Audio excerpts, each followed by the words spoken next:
Hi there! Good morning, good afternoon, good evening, and good day. RJYC Vlog here. So ito nga, kayong mga nang-aabuso dyan, magbagong buhay na kayo. Huwag kayong ganyan. Kasi malapit ng maghukom. Alam niyo ba yung maghukom?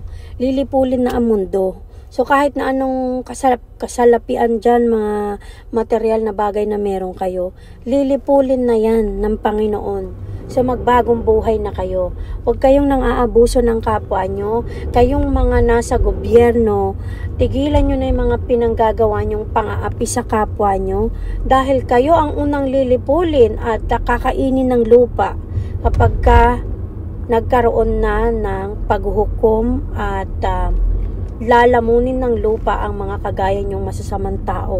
So magbagong buhay na kayo. Kayong mga nasa politiko na walang ginawa kundi mang abuso at magpahirap ng taong bayan. Okay?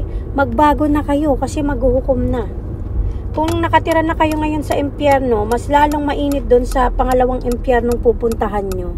Kaya please lang, magbago na kayo at maawa kayo sa mga kaluluwa nyo kung meron man kayong kaluluwa. Okay? Magbago na.